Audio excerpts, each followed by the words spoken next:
I'm very happy to welcome on stage for the next input Hangyang Wang. Maybe you know her better under her English name Una. She's an ETH PhD student and the main developer of the first No One's One prototype, a self-owned house based on the blockchain technology. And maybe you have spotted it, it's right there in the corner.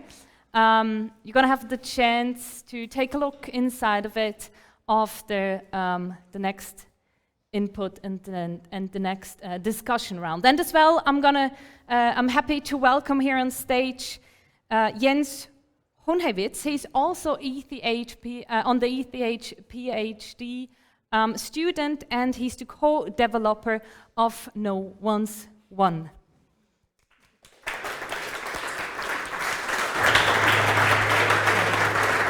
I was quite looking where they are, but here you are.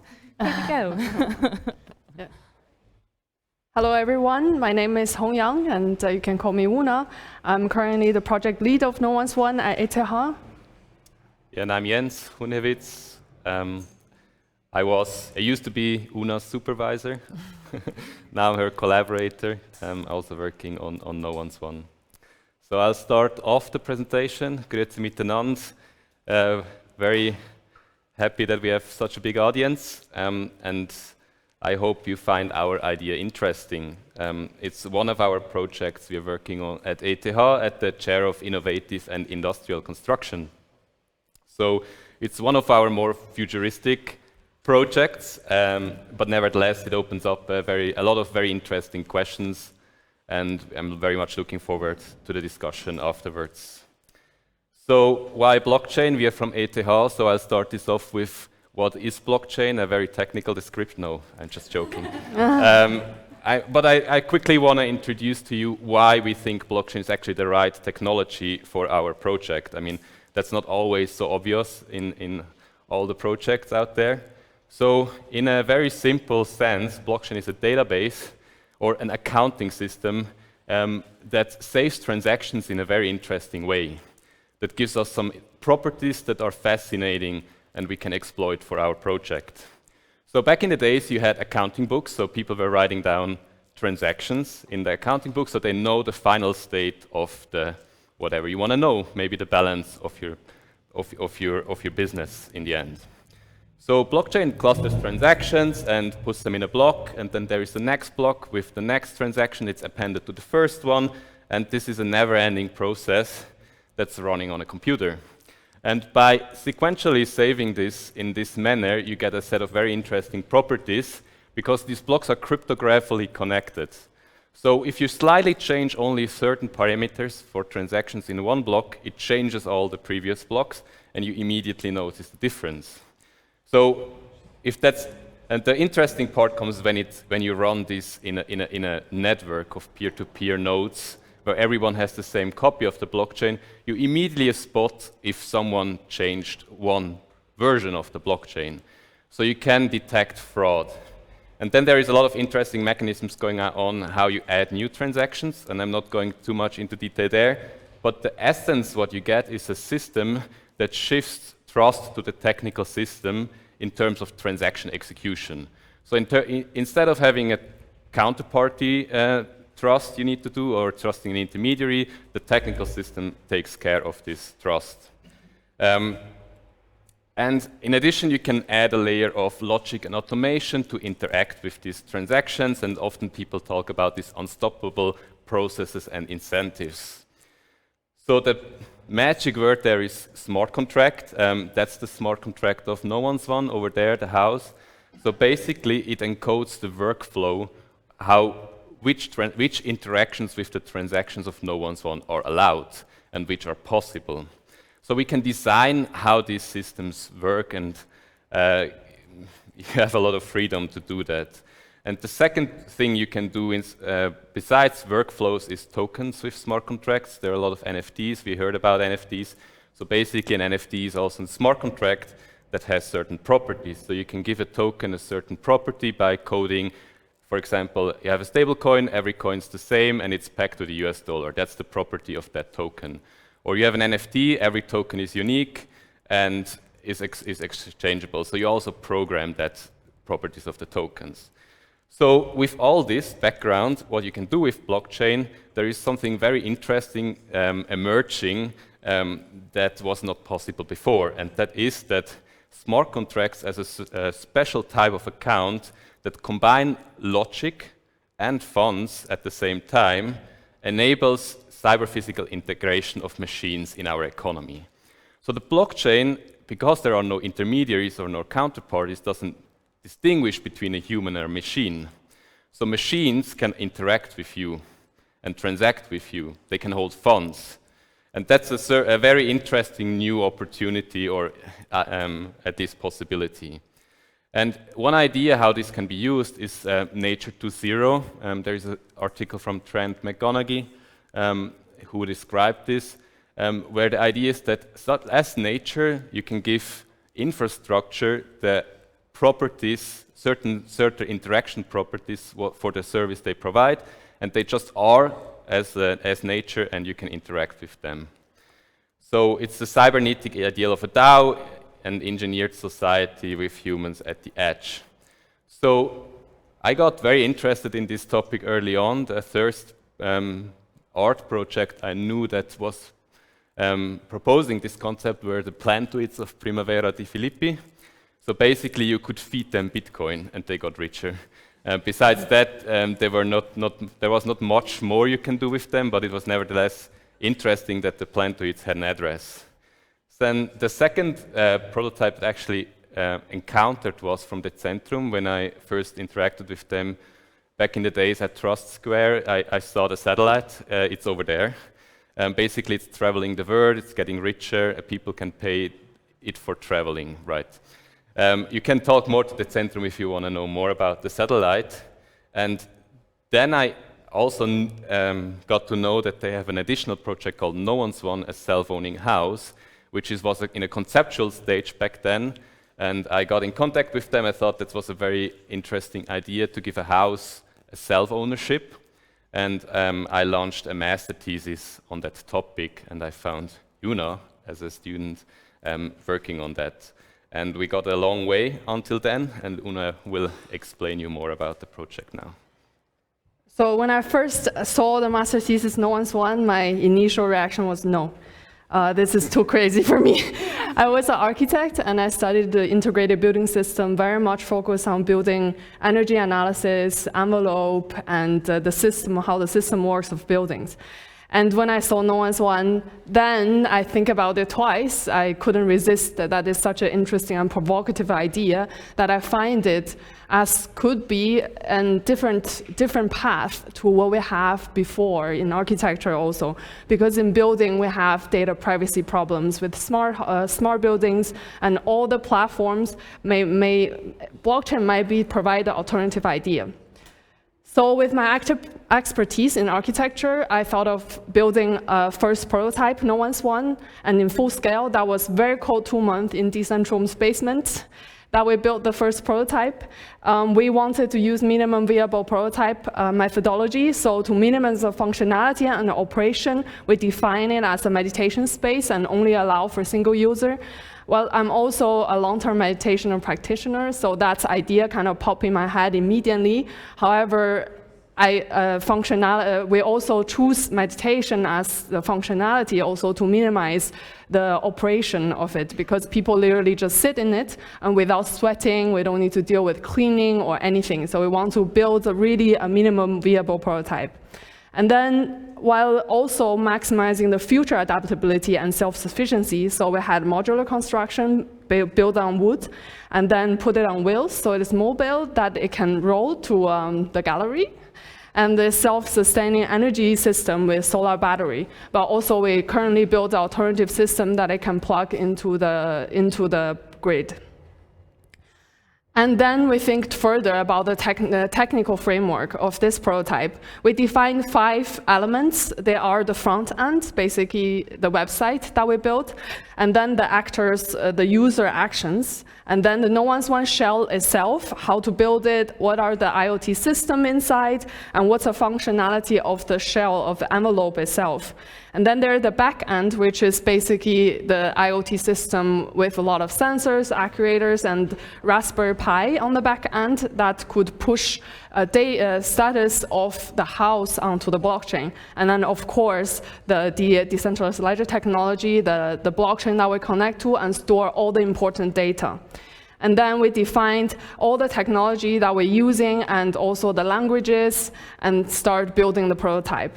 I will not showcase every part of the prototype since the prototype's right there and you can try out in the next break, but I will showcase a little bit of the system behind. That is, we're kind of exciting because we're also engineers. I had a lot of fun tinkling around with all these elements. And then I will show you a user experience video of No1's1 to have a good grasp of how you would interact with the space. So basically, you can go on the website and type in a username and connect it with your MetaMask, and you will get a generated QR code. With this QR code, you will go to scan at the prototype, and the transaction will be sent to the blockchain. And once the transaction is secured, the door will turn green, and you will guaranteed around 1 minute meditation space. And then there's a countdown started on the back end, and it will buzz you out, and door will open before you exit. And then when the exit is confirmed, the transaction is confirmed again on the blockchain. It's a very simple workflow of the prototype currently, and you can try it out. And we simplify the workflow here so that you don't need to register. You can just enter with an iPad, just in case that you don't have MetaMask as a wallet. Huh? Yeah, at the moment, only with MetaMask, yes. And then I will introduce you a little bit that beyond just No1's1 and our current research thinking, that it is not beyond the concept No1's1, but it's beyond only a self-owning house. So we want to apply this idea of self-owning entities, that No1's1 can own itself, with blockchain governments, the DAO idea that was presented and discussed earlier, how we want to see how the combination can be in the built environment. So we kind of roughly have an idea of decentralized autonomous space, which we think that we imagine a digital governance coordinated real community, that administrative work could be reduced by automated processes, trust generated by process transparency, equity balanced by ownership redistribution, and participation encouraged by incentive alignment, rent-seeking intermediaries substituted by non-rent-seeking entities. And with this, I will give you another concept video of No1's1 that guide you to the prototype and beyond the idea of prototype to a network of an ecosystem.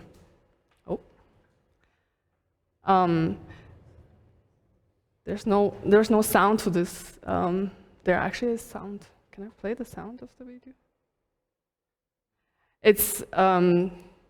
This video was produced by an animator who, when we exhibited at World Economy Forum, ETH Pavilion, they want to communicate the idea of No1's1 to everyone. So this is a really high-level concept video that introduces you the idea of No1's1 as a self-owning space, and beyond that, how it can be embedded in an ecosystem of connected things. Where's the music? Yeah. Makes it more dramatic without music. Okay. It's a music not playing.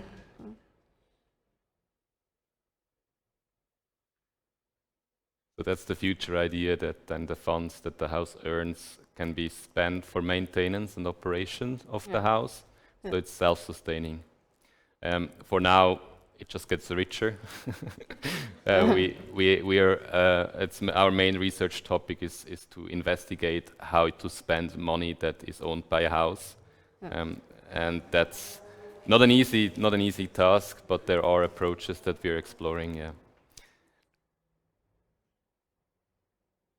And in fact, it's really owned by the house. So we code it in a way that no one can access it, even not we as developers. It's at the moment running on the testnet, so we don't care when it gets richer. But I mean, it shows that the concept works, right? That if you throw away the private keys of the house and it earns money, it gets richer and no one can access it. So it's really owned by the house. Thank you for the narrative. So I will end the presentation roughly around here. I have some closing remarks to conclude what is really the idea that we're trying to convey here. Is that first, blockchain enables machine self-ownership and machine participation, and house is a living machine, and space is ubiquitous living environment. And the future of building and spaces, we believe, is a collaborative cyber-physical integrated environment for both human and autonomous machine agents. And in concurrent with the whole topic of the gallery, and also to kick off the next session of discussion, I would like to end with a question for everyone. If the future of work is DAO, is a future of working environment no one's one, or decentralized autonomous space? And really looking forward for the discussion in the next panel. Thank you for your attention.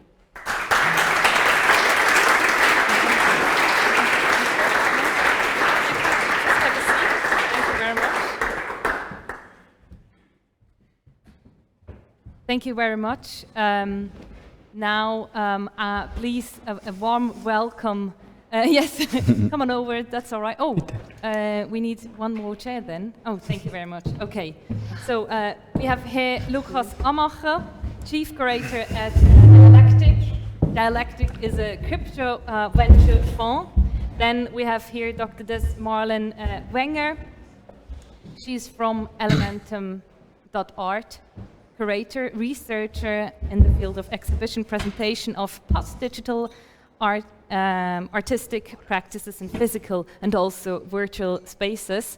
And we have Ralph Horat, co-founder of the Next Generation Village. This is also a prototype village of the future, which will serve as a living laboratory for alternative socio-economy systems and technological innovations. Here we go. Thank you very much, everybody here and around. It's getting bigger and bigger with each session. So first of all, I'd love to hear more about your work, Luke, because we heard a lot about now Una and Jens' work. How's it in your case, in a few sentences? Thank you very much for the introduction. I work at Dialectic. Dialectic is a venture capital fund that invests mainly in crypto-related projects. I run One of One, which is our NFT collection. We have a collection of about 500 odd NFTs that is worth roughly $30 million, and we kind of participate in various projects around those NFTs, work with the communities that create those NFTs. Our NFT collection is sorted into various genres. So we have an art part, we have a metaverse part, which is kind of the collection of gaming assets and PFPs and kind of this metaverse identity thing. And then we have a culture guild that collects other various items. We also play with physicals. So for example, we own Biggie Smalls' Coney crown. I don't know who of you remembers this photo shoot of Biggie Smalls with the crown on top. And then we tokenized it. So we're playing around with tokenized culture, basically. I like it that you say you play around. All right. Yeah, it is. That's reality. We're going to come back to that. Marlene Wenger, can you tell us a bit more about your work? So I basically work as a curator for a marketplace for digital art, which is called Elementum.art. And what I do there is very much like the work of what you would imagine a classical curator does, like do a selection of interesting positions that then are featured on the platform, and also to create the discourse around it, to organize events and do podcasts or do different kind of interactions and education also around the topic. Our focus is, I would say, more on the art aspect of NFTs. So we really are focusing on collecting digital art and try, like, what is, for me, what is important or interesting is to see the different aspects, or also how artists are starting to work with the blockchain more conceptually, or maybe on the not so much maybe in the speculative place that these bigger platforms are located, like OpenSea or Foundation, but to see what is happening on the fringes of this field. And for me personally, what I find interesting as a curator is that this technology, the NFT technology, brought a lot of attention and visibility to digital art that has been existing or has existed for a very long time, of course.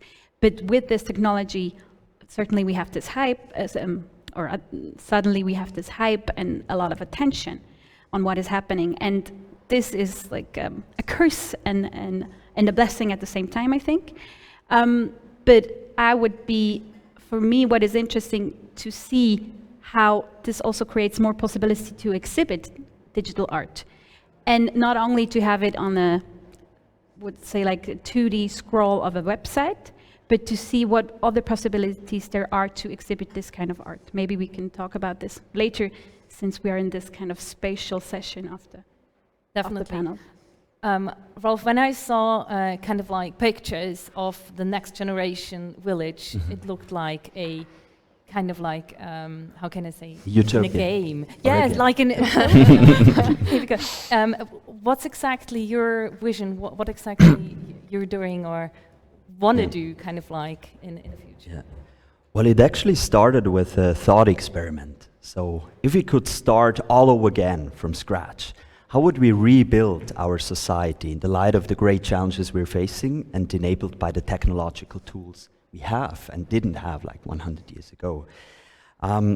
So our interdisciplinary team conducted research in various areas like the future of food and mobility and energy and construction and finance and governance, and how it interrelates on a systemic level.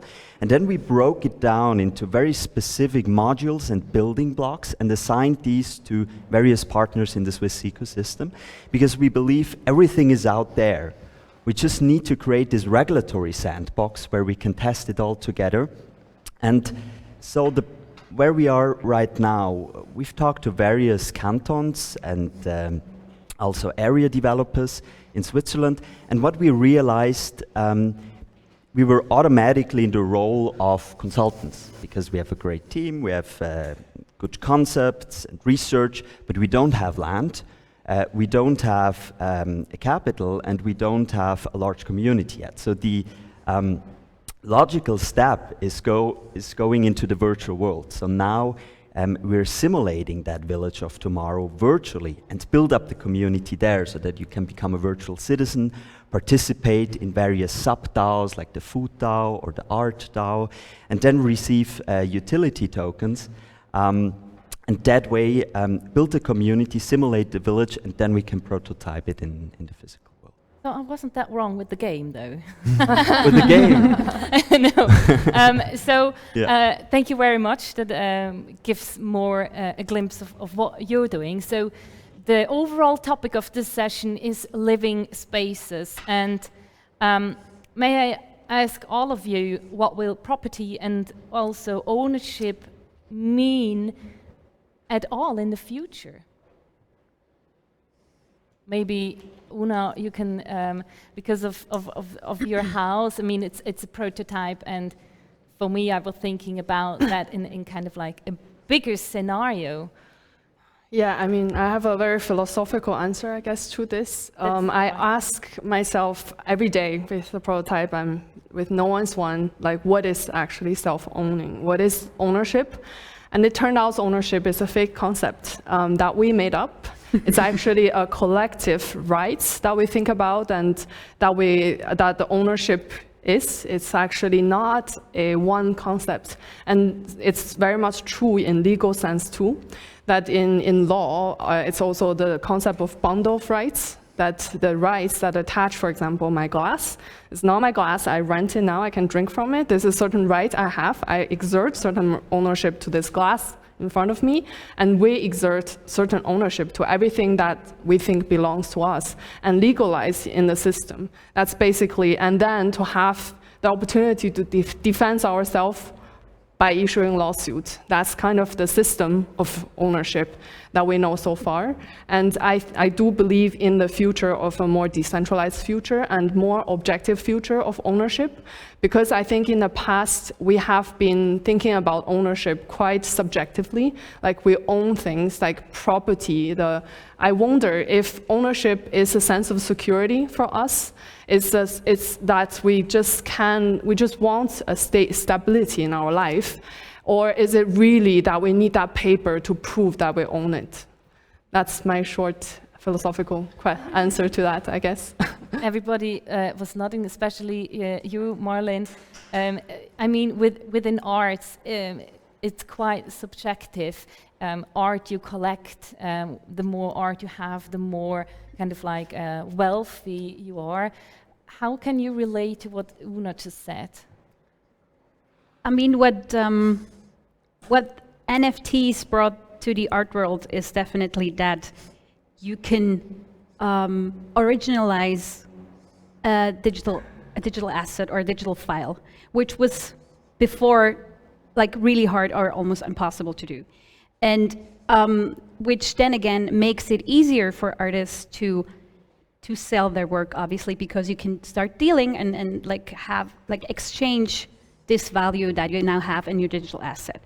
But of course, we have to see this in a concept, or maybe also talk about the misconceptions that come with this, because all the hype was then, okay, now we have this democratization, every artist can sell their own work. You know, the discourse that has, or the topic that has created around this. But maybe I would say, like in my position, this is a wrong conception that we have democratization so far. But I don't know if we want to go much deeper into this, but stay with the ownership part.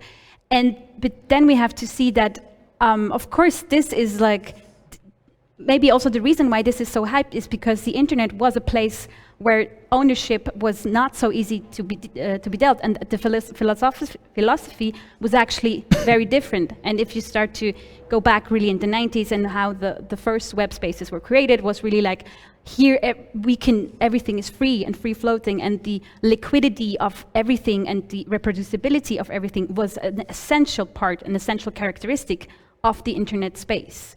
And this is now broken, and so we have like this huge shift, I think. And we have to deal with this and see what is actually true with this and what is actually true of the promises that are created. For example, the democratization, which I think, yes, might be there in some cases, but if you look at the art cases or artists who are working in this space, you will need, I as a curator obviously have to say that, you will need the gatekeepers or the people who curate and organize this content which is created, because otherwise it will be total chaos and Wild West and nobody will really find its way, even if more and more content is created every day. So we're going to come. Oh no, Una, you wanted to say something? Sorry, or no? No. Thanks. We're going to come back to this hype and to the gatekeepers. Lucas, what are you saying about the hype and the gap between NFTs and yes, that's the way we're gonna go, and status quo? So the framework we use to think about owning culture in a digital realm is that if you look at the valuation of immaterial goods in the S&P 500 over the last 40 years, it went from 90% physical valuation to 90% immaterial valuation. And if you take all the biggest companies in America and look at their balance sheets, 95% of the value in the stock market is immaterial goods. So there's kind of a clear economic shift towards immaterial goods. At the same time, you've had an explosion of art and culture markets over the last, decades. At the same time, you have an explosion of collectibles such as, old timers and Japanese whiskey and rare whatever. sneakers or toy figures or what have you. And the biggest machine of dissemination of culture that mankind has built, which is the internet, now has the missing component it always has, which is ownership and native trade. So you have a society that is clearly willing to allocate more and more and more and more amount of funds to culture, and you have the biggest machine that disseminates culture now with ownership added to it. So that's kind of the macro backdrop of things. And then the micro is, we think a lot about Metcalfe's law. So Metcalfe's law is the value of a network increases exponentially with each participant. Think about it in telephone companies, for example. A telephone company with 2 telephones is valueless because you can only make 1 connection. However, if you have 10 endpoints, you can do 10 times 9 times 8 times 7 times 6, etc. connections. So you have a mechanism that where we went from kind of a one-way interaction with art. Let's think about the Mona Lisa, you know, like these thousands of people that go through the Louvre every day and kind of have 5 seconds and look at the same piece and then they walk out, and all these connections are not quantified at all. And then you have, say, the CryptoPunks, which is a series of 10,000 PFPs, similar to the Bored Apes, where the people who own those punks actually interact with a smart contract, and those interactions are quantified and they're transparent, and you can look at all these connections. So we're going from non-networked culture to quantifiably networked culture. And that just has a totally different, we don't know what's going to happen, of course, but we believe that that is a very different way of what's actually going to happen down the line. But it seems like there is kind of like this huge gap. You said you have no idea how the future will look like, but I'm sure you have a vision, or you have like ideas of solutions. What is that in your case with dialectic? Solutions to what? To fill this gap? Well, I mean, innovation is hard to predict, and it's just going to happen at some point. And you know, you can just position yourself in a way where you think. In our specific example, we collect things that we think are important, and that kind of are exemplary of our time. For example, we own Human One by Beeple, which was a sculpture that was famously sold at Christie's last year. And we believe this sculpture kind of represents the bridge between the physical and the digital, and this idea of the metaverse, which, you know, we could get into hour-long discussions of what that actually is.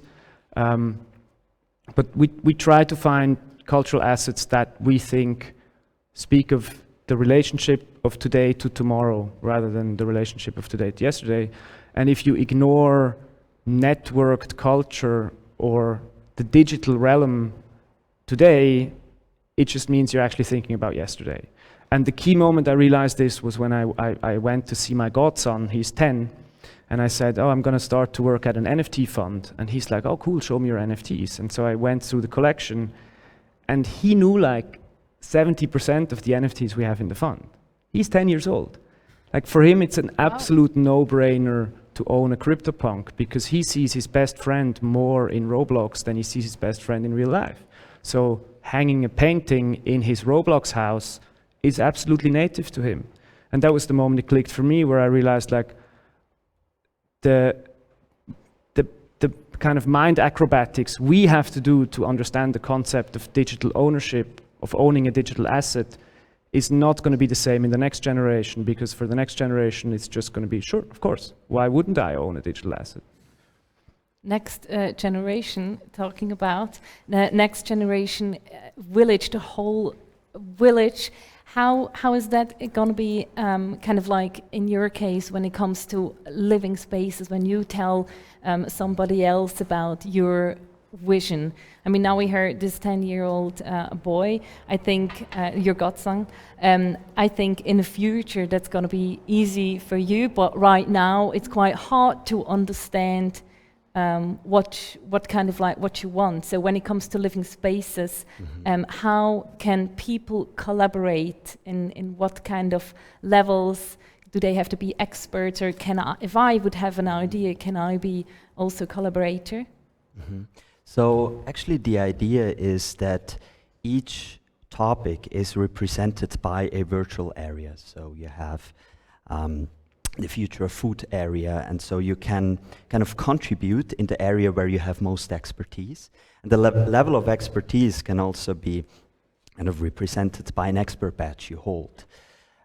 So whenever you make a decision within the collective, we can combine it like with a liquid democracy. So the idea there is that you can delegate your vote to someone who has more expertise in that field, and these people can be identified through their expert badges they hold, for example. No, go ahead. No, Yeah. and something else I just wanted to add on what Una said. I think it's a very important trend also we see going away from ownership in various areas towards access. But I think we're not like quite there yet, because what we see now is, let's take the example of mobility, right? So a mobility system, it's coordinated by a smart algorithm that kind of detects which vehicle is empty now and you can use it. So you have a higher use efficiency of the existing goods. But like the vehicle and the data is still owned by a corporation, and in that case, it would be owned by the vehicle itself. And I think this is also an important concept then in the village. So we're organized as a DAO as well. So the DAO is kind of owned by its citizens, by its members, not by a corporation in the back. And I think this is important also to understand that we're like a cooperative. So could it be that the next generation village will have some now once houses? Absolutely. Noted that it's on record, right? Good. Brilliant. Time is flying, I see.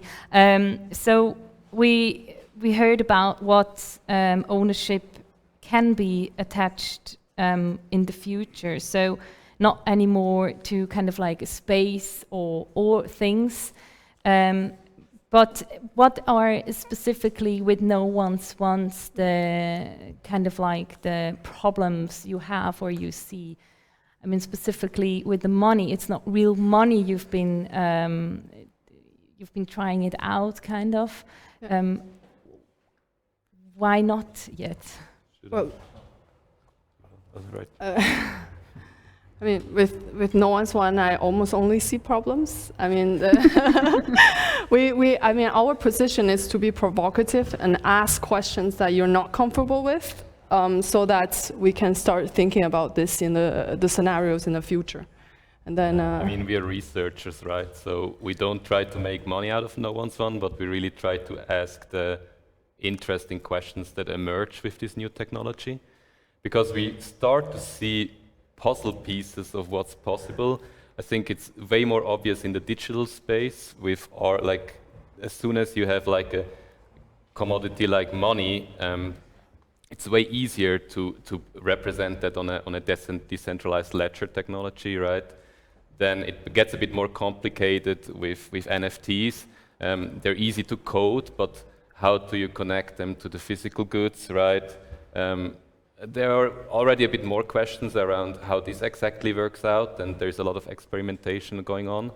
And it gets more and more complex once you enter like the physical world and you try to introduce these concepts of Web3, which in essence means ownership of data or digital goods back to the end user. So you kind of, as Bitcoin tried to disintermediate the banking system or the insurance system, or is intermediating it, you can continue this thought about like what if a house owns itself, right? And then you start to interact with the real estate market and the housing market, which is way more complicated, and there is a lot of interesting questions popping up, but also way more complexity that is hard to solve in a technical sense. So we also see a lot of technical problems in that sense. Also regarding smart contracts, there are a lot of possibilities, but it's very hard to code a real secure smart contract that handles all the edge cases that could happen in a complex world that we're living in. That's why No One's One is running on the testnet, because it is not at the stage where it could run on its own in a way, and without any errors or things going bad, right? But nevertheless, you need to start to try and inspire the people what's possible with this new technology. And I definitely think it's part of the future that we will see more cyber-physical interaction in our real world. And as Una pointed out, the house is a living machine. There are a lot of sensors and computers in it. I mean, why shouldn't we start transacting with houses, so to say, right? I mean, for the next generation, this will be way more obvious, right? That you pay the fridge to fill it up, right? Or I mean, there is a lot of use cases, mini use cases, right? Yeah, and I have just reaction to it. I do believe that on a very philosophical level also, like, what are we willing to pay for in the end? It's actually what we value will be completely different in the next generation. That's exactly why the cyberspace will be way more important, because in the end, what we value is it's an extension of ourselves. We see property as an extension of ourselves. That's what we value, and we put our emotion in things, but not only in things. These are inanimate things, but also cyberspace is the same. So that's what I also see in next generation will for sure happen, and it will be cyberspace will be in the emphasis in the future. And how ownership for sure will be transformed. Exactly, I don't know how, but it will be transformed. We've already seen, I don't know if you two know, the artwork that's always on sale. That's an example that I like to use all the time. It's an NFT, that is an artwork that's always on sale. So it's challenge, like when, for example, digital blockchain is used in ownership, then you can have extreme transferability. And you can be on sale every second, every minute. Once you own it, it can be on auct, which is drastically different from old art piece that we own, and how this extreme transferability would change. And then, like Ralph said, the access, right? Like in the future, maybe we more emphasize on access. Like ownership is a series of rights. You have access right, you have occupants, you have management, you have exertion, you can like exclude people out. This is all series of things. But it's in the future of ownership, do we actually emphasize on the accessibility instead of actually the exclusivity that we always thought about, that we have the right to exclude other people from our property? Instead, we change that from access point of view. I think this is all going to shift because of blockchain's capability. One last question, and then it's your go for your questions or your inputs to you both. When it comes kind of like to art in the future, what is your vision? We heard a lot about now Jonas and Jens' vision. What is your when it comes to NFT and art?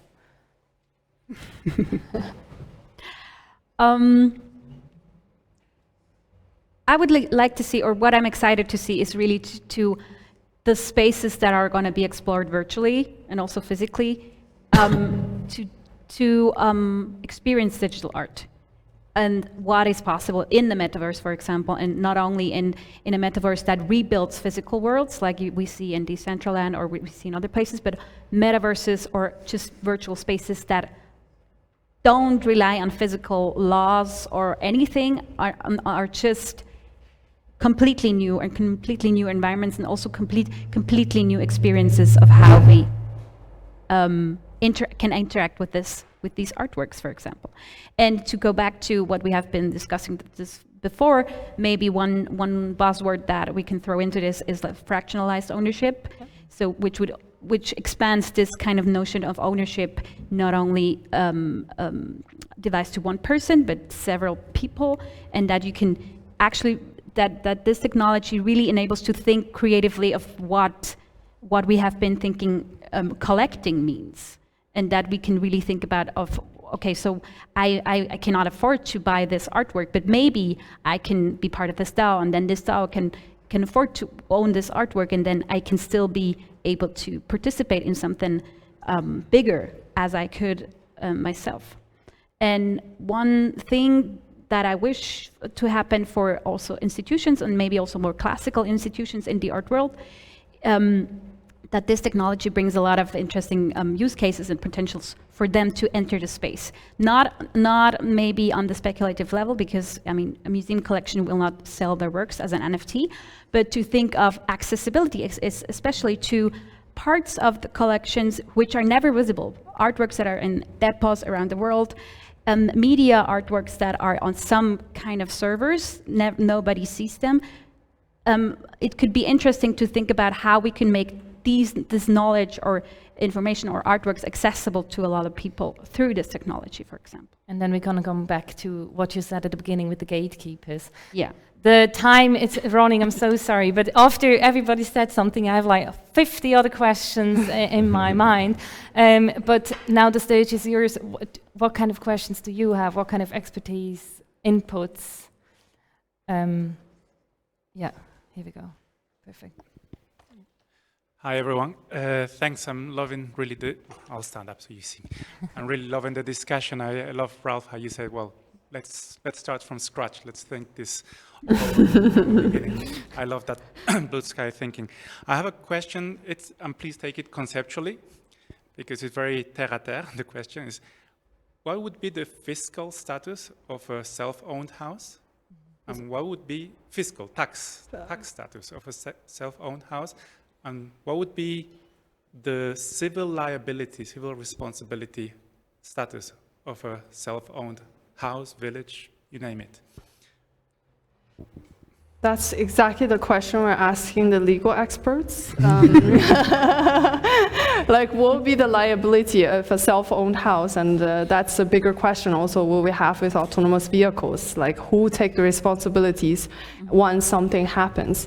And well, one easy way out would be that actually it could be have the intelligence to hire its own legal representation, for sure. Like, but I don't know how it will be registered legally. I mean, we had breakthrough of registering robots as a citizen before, and how autonomous things will be like in the future, right? I have absolutely no answer to that. Really, we don't know. And as I think the playing around is the right level that we're at the moment, right?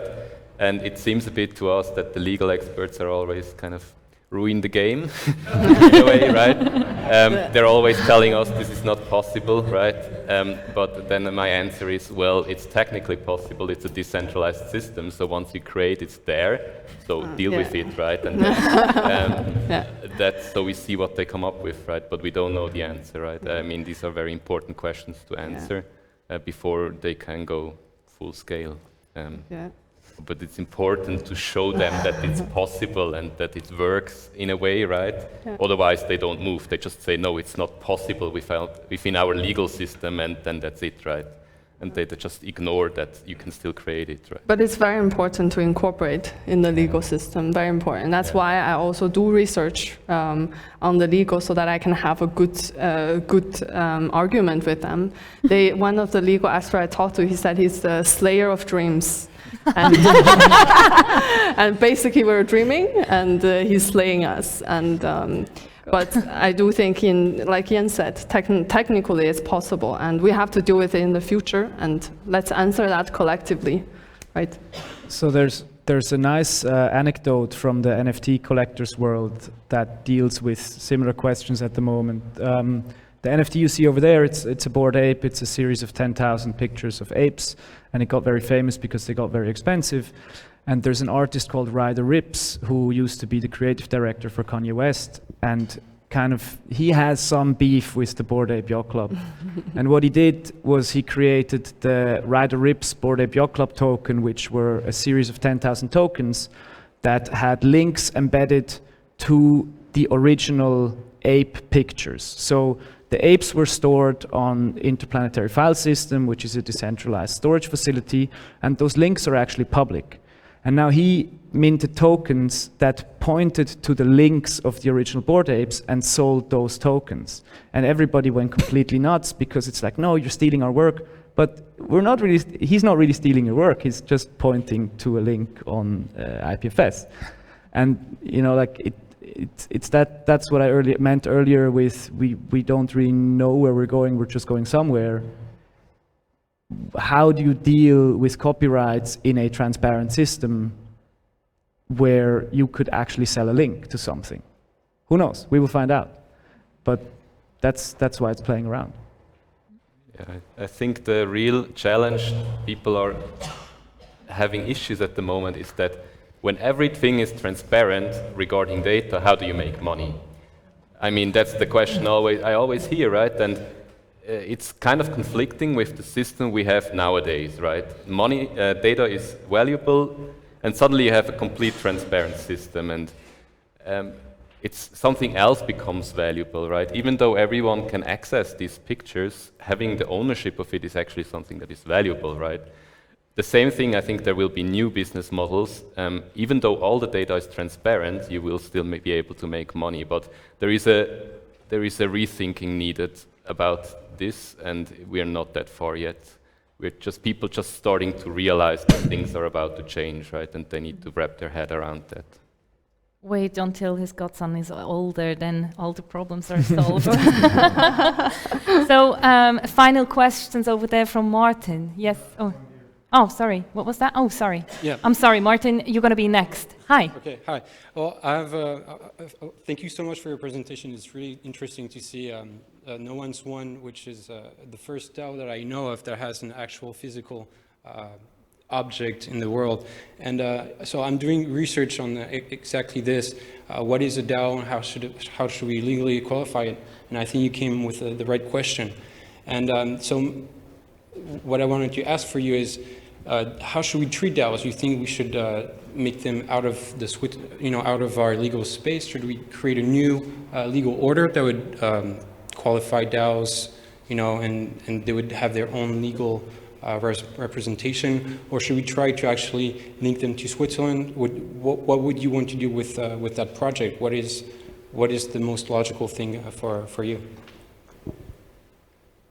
You mean the next step?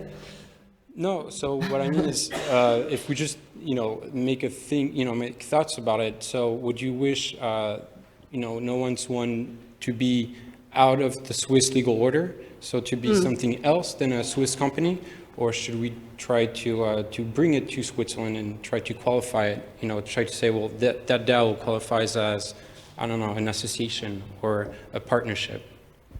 Yeah, I mean, I think with the research, we want to take it as radical as possible, that we showcase the possibilities. But if we want to implement it and integrate it into our society and actually deploy it, then it will have to integrate into a Swiss system. And I see Swiss system, I mean, the other day I also just had a conversation. I see Swiss system is probably the closest governmental system to a DAO in the whole world, possibly. It's a direct voting, has almost a lot of elements. People are used to voting and this democracy way of thinking. So who knows, maybe we're the first. Thank you very much. So one last question from Martin, and then we're ready for the next break, I think. Thank you very much. I'm not sure who would be able to answer this question, but people say that all these systems with blockchain-based technology requires a lot of energy, because obviously computers have to run to keep all these softwares and codes running.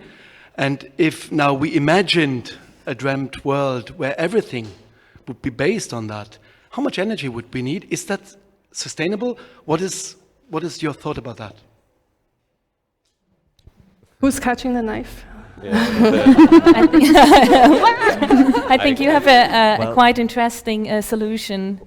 Well, I mean, I don't have a technical background, so I can't go into detail, but as far as I know, please correct me, there are different protocols out there, right? And so there are some blockchains that use way less energy because it's not the protocol that Bitcoin has, for example. But I mean, this is a very complex question. Like we have to see also where energy can be saved through the system that is more efficient, and where it needs more because for all the data that needs to be stored and kind of the riddles that needs to be solved. But this is definitely, I think, one of the most important aspects that should be taken into consideration. And how is it working in the next generation village when it comes to sustainability?